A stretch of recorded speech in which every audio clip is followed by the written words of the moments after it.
নমস্কার বন্ধুরা, কেমন আছেন সবাই? আশা করি সবাই খুব ভালো আছেন। তো আমি আজকে একটা ছোট্ট ভিডিও নিয়ে চলে এলাম, সবাইকে দেখার অনুরোধ রইল। যাই হোক, আমি এসেছিলাম দিদির বাড়ি সিংহবাহিনী পুজোয়।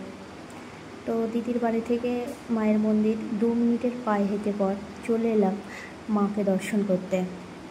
যদিও পুজোর দ্বিতীয় দিন, তবে দ্বিতীয় দিনকেই অনুষ্ঠানটা জমজমাট বেশি হয়। আগের দিনকে মায়ের পুজো থাকে, কিন্তু পরের দিনকে প্রসাদ বিতরণ, অনেক কিছু অনুষ্ঠান থাকে। আর এখানে অনুষ্ঠান চলে 1 সপ্তাহ ধরে।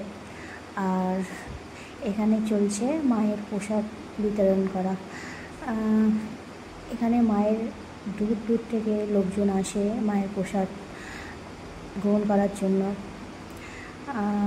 তারপরে এই যে মাকে দর্শন করে নিলাম, সবাই মাকে দর্শন করে নাও।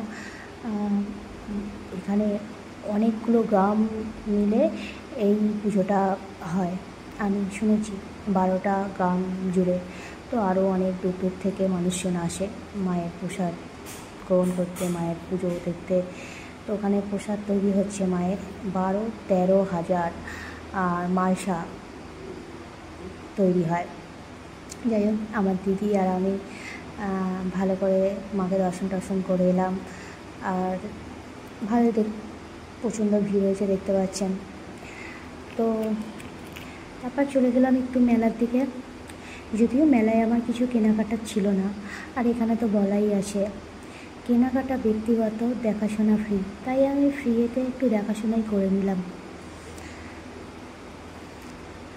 কারণ বাড়ির সামনে মেলা হয়। আর এখন তো চারিদিকেই মেলা, কত কি কেনাকাটা করব।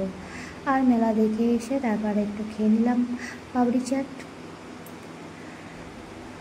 তো আজকের মতো ভিডিওটা এখানেই শেষ করছি। ভালো লাগলে প্লিজ লাইক কমেন্ট করে দেবেন। ভিডিওটা আমার পোস্ট করতে অনেকটা দেরি হয়ে গেল, কারণ ভিডিও ভয়েস দেওয়ার আমার একদম সময় হচ্ছিল না, সেই কারণে। যাই হোক, রাধে রাধে, সবাই ভালো থাকবেন, টাটা।